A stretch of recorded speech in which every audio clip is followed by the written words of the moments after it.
नमस्कार विद्यार्थियों, राजकीय महाविद्यालय सुमेरपुर के YouTube चैनल पर सभी का स्वागत है। मैं इतिहास की सहायक आचार्य सीमा चारण। प्राचीन भारत के इतिहास के स्रोत के रूप में जब हम साहित्य की चर्चा करते हैं तो साहित्य को मुख्य रूप से दो भागों में हम विभक्त करते हैं। एक तो है धार्मिक साहित्य और एक है धार्मिकेतर या लौकिक साहित्य। धार्मिक साहित्य में वैदिक या ब्राह्मण साहित्य, उसके बाद में जैन और बौद्ध धर्म से जुड़ा हुआ साहित्य आता है।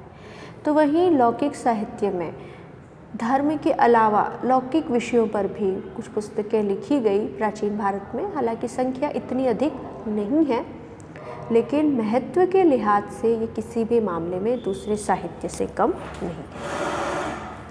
लौकिक साहित्य में ऐतिहासिक जीवनियाँ हैं या कई बार अर्ध ऐतिहासिक इतिहास भी है, साथ ही साथ उसमें कुछ कपोल कल्पनाकार एक कवि ने, एक लेखक ने अपना साथ घालमेल भी किया है। इन ग्रंथों और जीवनियों को विशेष रूप से हम उल्लेखित कर सकते हैं। इससे राजनीतिक इतिहास की जानकारी मिलती है। हालांकि जब हम दरबारी साहित्य पढ़ेंगे कि संरक्षण में रह करके राजाओं के दरबारियों ने पुस्तक लिखी है, तो ज़्यादातर उनकी तारीफ़ें ही होगी। इस मामले में हमें थोड़ा सा सावचेत रहने की आवश्यकता है। लेकिन साथ ही साथ सांस्कृतिक रूप से भाषा कितनी समृद्ध हो रही है उसकी जानकारी हमें मिल रही है। तत्कालीन समाज का, धर्म का भी एक लेखा जोखा ये पुस्तकें, ये साहित्य आपके सामने ला करके खड़ा करते हैं। इनमें मैंने बताया प्राचीन भारत के इतिहास की जानकारी देने में जो लौकिक साहित्य है उसमें ऐतिहासिक ग्रंथ, अर्ध ऐतिहासिक ग्रंथ और जीवनियाँ विशेष रूप से उल्लेखनीय है। इनमें से जुड़ा हुआ जो सबसे पहली पुस्तक या सबसे पहला ग्रंथ है वो है कौटिल्य का अर्थशास्त्र। कौटिल्य, विष्णुगुप्त, चाणक्य, कई नामों से हम इन्हें जानते हैं। हम ये भी जानते हैं कि मौर्य साम्राज्य की स्थापना कराने में कौटिल्य का महत्वपूर्ण योगदान था। नंद वंश के अंतिम सम्राट धननंद ने जब अपनी सभा से कौटिल्य को अपमानित करके, धक्के मार के बाहर निकाल दिया, तो क्रोध में कौटिल्य ने कहा कि मैं नंद वंश का जब तक समूल नाश नहीं करूँगा तब तक अपने केशों को खुला रखूँगा।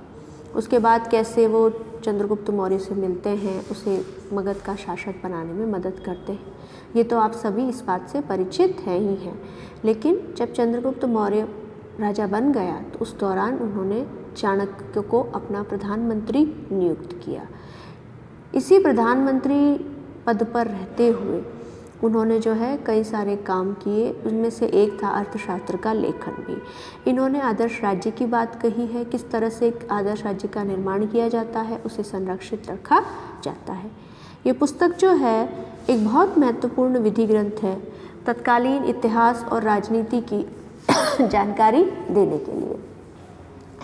टोटल 15 अधिकरण इस पुस्तक में हैं, अलग अलग खंड में दिया गया है। इसमें से द्वितीय और तृतीय जो खंड है वो सबसे ज़्यादा प्राचीन है। अर्थशास्त्र मौर्यकालीन राजतंत्र की, प्रशासन की, अर्थव्यवस्था की, समाज की, धर्म की कई सारी जानकारियाँ महत्वपूर्ण हमें प्रदान करता है। दास होते थे या नहीं होते थे, अगर होते थे तो उनकी मुक्ति कैसे होती थी, स्त्रियों की क्या दशा थी, किस तरह से मुद्राएं प्रचलन में की जाती थी, कैसे सरकार जो है अर्थव्यवस्था के सभी पक्षों पर अपना कठोर नियंत्रण स्थापित करके रखती थी। इन सभी का ब्यौरा अर्थशास्त्र में बहुत ही अच्छे तरीके से दिया गया। ये तो मौर्य समाज के बारे में हमें जानकारी देने का। उसके बाद में मौर्यकाल के बारे में जानकारी देने के लिए और भी कुछ महत्वपूर्ण ग्रंथ है। उनमें सबसे पहले विशाखा दत्त का मुद्रा राक्षस। इस पुस्तक में बताया गया है कि कैसे चाणक्य को अपमानित किया नंदवंश के अंतिम राजा धनानंद ने, और उसके बाद उसने किस तरह से चंद्रगुप्त मौर्य को खोजा, उसे छुपा करके तक्षशिला लेकर के गया। वहाँ चंद्रगुप्त मौर्य की शिक्षा दीक्षा उसने करी ताकि भविष्य में नरेश के रूप में वो अपना काम सहजता से कर सके और प्रजा को भी अपने योग्य नरेश का लाभ मिल सके। साथ ही साथ इसमें ये बताया गया है कि वो नकली सोने के सिक्के ढाला करते थे। उसके बाद उन लोगों ने मिल करके जब पहली बार नंद शासक पर हमला किया और वो आक्रमण विफल रहा, फिर कैसे उन्होंने अपने नए प्रयत्न किए, किस तरह से जो लड़ाकू जातियाँ थी उनको इकट्ठा किया और उत्तर पश्चिम से होते हुए पूरे मगध साम्राज्य को उन्होंने अपने अधीन कर लिया। इस पूरी घटनाक्रम का विशाखा दत्त ने अपनी पुस्तक में बड़ा ही रोचक वर्णन किया है। इसके अलावा सोमदेव का कथा सरित सागर और श्रीमेंद्र की पुस्तक वृहत मंजरी, इनमें जो है मौर्य काल की कुछ घटनाओं पर प्रकाश पड़ता है। उसके बाद में और भी कुछ है। शुंग काल, मौर्य वंश के अंतिम नरेश की हत्या करके बृहद्रथ की पुष्यमित्र शुंग ने एक नया वंश स्थापित किया, शुंग वंश। इसकी जानकारी देने में पतंजलि का महाभाष्य महत्वपूर्ण है। पतंजलि जो है वो शुंग काल में बड़े ही प्रसिद्ध व्याकरण के आचार्य थे और पुष्यमित्र शुंग ने जो अश्वमेध यज्ञ किया था उसमें खुद ये प्रधान पुरोहित थे। तो इन्होंने जो अपने व्याकरण ग्रंथ लिखा है महाभाष्य, इसमें शुंग काल के समाज के बारे में, धर्म के बारे में, थोड़ा बहुत राजनीति के बारे में भी वर्णन हमें मिलता है। अगली पुस्तक है जो शुंग काल की ही जानकारी देती है, वो है कालिदास भारत के शेक्सपियर की पुस्तक मालविकाग्नि मित्र। इन्होंने जो है पुष्यमित्र शुंग के पुत्र तो अग्निमित्र और उनकी एक काल्पनिक प्रेमिका मालविका, काल्पनिक या सच्ची में थी ये तो हम निश्चित रूप से नहीं कह सकते, लेकिन कवियों की कपोल कल्पना कहीं तक पहुंच जाती है तो हम कहते हैं कपोल कल्पना ही होगी। अग्निमित्र और उनकी प्रेमिका मालविका की परिणय कथा इस पुस्तक में दी गई है। तो शुंगों द्वारा विदिशा पर हमला किया जाना, वहाँ साम्राज्य स्थापित करना, ये सारा जो है इस पुस्तक में वर्णन किया गया है। उसके बाद में ऐतिहासिक ग्रंथों में, वैसे प्राचीन भारत में यूरोपीय इतिहासकारों की ये बार बार शिकायत रही है कि प्राचीन जो भारतीय थे उनको इतिहास की जानकारी नहीं थी, विशुद्ध रूप से ऐतिहासिक ग्रंथ कम मिलते हैं। तो इन सारी आलोचनाओं का जवाब देने के लिए एक ही पुस्तक काफ़ी है और ये पुस्तक का नाम है राज तरंगिणी। पुस्तक के लेखक थे कल्हण। राज तरंगिणी का मतलब होता है राजाओं की नदियाँ। टोटल 8 तरंग इसमें हैं पुस्तक में। इनमें जो है कश्मीर के इतिहास का कल्हण ने बहुत अच्छा ब्यौरा दिया है। हर जगह, अधिकांश जगह पर उसे किसी फला घटना की जानकारी किस स्रोत से मिली है, उस स्रोत तक का उल्लेख जो है अपनी पुस्तक में करता है।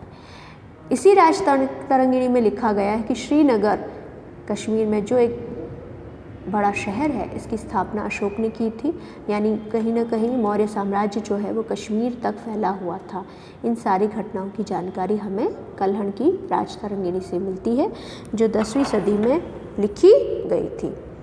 इसमें कश्मीर के इतिहास के बारे में महत्वपूर्ण जानकारी देती है। संस्कृत साहित्य में ऐतिहासिक घटनाएं वैसे तो लिखी जाती थी, चाहे अर्थशास्त्र में भी आई हो, मालविकाग्नि मित्र में आई हो, मुद्रा राक्षस में आई हो, लेकिन जो घटनाओं को क्रमबद्ध तरीके से कि जो घटना पहले हुई है उसको पहले लिखा जाए, बाद की घटना को बाद में लिखा जाए, क्रमबद्ध तरीके से लिखने का जो प्रथम प्रयास संस्कृत भाषा में किया गया था वो किया था कल्हण ने अपनी प्रसिद्ध पुस्तक राज तरंगिणी। उसके अलावा और भी कुछ ग्रंथ हैं जिनमें गार्गी संहिता, वैसे तो एक ज्योतिष से संबंधित ग्रंथ है, लेकिन इसमें जो है यवन यूनानी आक्रमणकारियों ने भारत पर आक्रमण किया, पाटलिपुत्र को रौंद दिया, इनके बारे में गार्गी संहिता में लिखा गया है।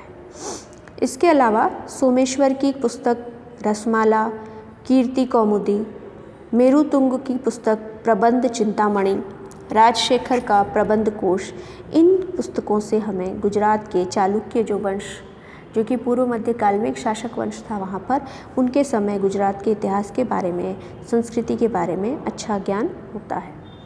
अर्थशास्त्र जो महत्वपूर्ण पुस्तक है, कौटिल्य, चाणक्य या विष्णुगुप्त, कुछ भी कह लो, उनकी पुस्तक पर समय समय पर टीकाएं लिखी गई। उनमें एक टीका तो है 7वीं 8वीं सदी के आसपास कामंदक ने अपनी पुस्तक नीति सार में अर्थशास्त्र पर टीका लिखी थी, और एक है प्रबंध चिंतामणि जो कि मेरुतुंग की पुस्तक है। इन दोनों में अर्थशास्त्र पर ही टीकाएँ लिखी गई है। इसके अलावा एक प्राचीन भारत में चलन शुरू हो गया था कि जो सम्राट थे, बड़े बड़े शासक थे, उन्होंने अपने दरबार में कवियों को दरबारी के रूप में लेना शुरू कर दिया, और ये कवि जो हैं अपने आश्रयदाता, अपने संरक्षक नरेश की उपलब्धियों का गुणगान करते थे और कई बार पुस्तकों के रूप में उसे ढाला जाता था। ऐसी पुस्तकों से जब हम इतिहास के स्रोत के रूप में इतिहासकार काम में लेता है तो थोड़ी सावधानी बरतता है, क्योंकि वहाँ जो है आश्रयदाता की खुशी, उसको खुश रखना बहुत ज़्यादा महत्वपूर्ण था। इसलिए थोड़ा ध्यान हमें रखना चाहिए कि ये पुस्तक की रचना किस उद्देश्य से की गई थी, लेकिन फिर भी ऐतिहासिक घटनाओं की जानकारी प्रदान करने में, जिस नरेश के बारे में बात की गई है उसके धर्म को जानने में, तत्कालीन समाज को जानने में, अर्थव्यवस्था को जानने में ये पुस्तकें सहायता ज़रूर देती हैं। इनमें जो है अश्वघोष की बुद्धचरित, जो कि वैसे तो बौद्ध ग्रंथ है, संस्कृत में लिखा गया है, गौतम बुद्ध के बारे में लिखा गया है। बाणभट्ट उत्तरी भारत के अंतिम महान सम्राट जो थे हर्ष, उनके अधीन रह कर के, उनके दरबार में रह कर के उन्होंने हर्ष के ऊपर एक पुस्तक हर्षचरित लिखी, जिसमें हर्ष का राज्यारोहण की घटनाएं बताई गई है, किस तरह से विषम परिस्थितियों में हुआ था और किस तरह हर्ष ने जो है अपने साम्राज्य को स्थिर किया था। वाकपति का गौड़वहो, विल्हण की विक्रमांक देव चरित, जिसमें कि साउथ के जो चालुक्य शासक थे विक्रमादित्य, उनकी उपलब्धियों पर प्रकाश पड़ता है। पद्मगुप्त का नवसहसांक चरित, जो कि सिंधुराज की जीवनी है, वो संध्याकर नंदी की रामचरित, पाल शासक रामपाल के बारे में संध्याकर नंदी ने अपनी पुस्तक रामचरित लिखी है, तो उस समय के बंगाल की पाल शासकों की जानकारी ये हमें प्रदान करती है। हेमचंद्र की कुमारपाल चरित, ये गुजरात के चालुक्य वंशीय शासक कुमारपाल के आश्रित कवि थे। तो कुमारपाल के शासन में किस तरह जैनी जो है मुनियों को, जैन धर्म को संरक्षण दिया गया, किस तरह से पशुवध बंद करवा दिया गया, इसका बड़ा ही रोचक ब्यौरा इसमें मिलता है। इसके अलावा जयानक की पृथ्वीराज विजय, पृथ्वीराज चौहान या पृथ्वीराज तृतीय, हमारे इतिहास में राय पिथौरा के नाम से जो शासक प्रसिद्ध थे, उनकी उपलब्धियों की जानकारी ये ग्रंथ हमें प्रदान करता है। उसके बाद में दक्षिण भारत में, अगर हमें प्राचीन दक्षिण भारत के इतिहास के बारे में जानना होगा तो शुरुआत हमारी होती है संगम साहित्य से। माना जाता है कि 3 टोटल संगम हुए थे। प्राचीन जो दक्षिण भारत के तमिल के विद्वान जो हुआ करते थे, उनकी संगोष्ठियाँ आयोजित होती थी जो कई 100 वर्षों तक चला करती थी। इन संगोष्ठियों में अलग अलग जो कवि थे वो अपनी रचनाएं लिखा करते थे। इन रचनाओं से चोल, चेर, पल्लव वंश के बारे में, इसके अलावा तत्कालीन राजनीति, समाज, धर्म, प्रशासन, वर्ण व्यवस्था, किस तरह से आर्यकरण जो है दक्षिण भारत के लोगों का हो रहा था, इन सभी के बारे में जानकारी प्राप्त करने के लिए संगम साहित्य बहुत अधिक महत्वपूर्ण है। इसके बाद में जब पूर्व मध्य काल में आते हैं तो चचनामा, जिसमें कि सिंध के इतिहास की जानकारी मिलती है और सिंध में जो है मुस्लिम सत्ता की स्थापना के बारे में हमें जानकारी इस पुस्तक से मिलती है। तो ये थी वो पुस्तकें जो धर्म से जुड़ी नहीं थी और प्राचीन भारत के इतिहास की जानकारी प्रदान करने के लिए एक महत्वपूर्ण स्रोत था। इतना ही कहकर अपना लेक्चर आज मैं यहीं समाप्त करती हूँ। धन्यवाद। जय हिंद, जय भारत।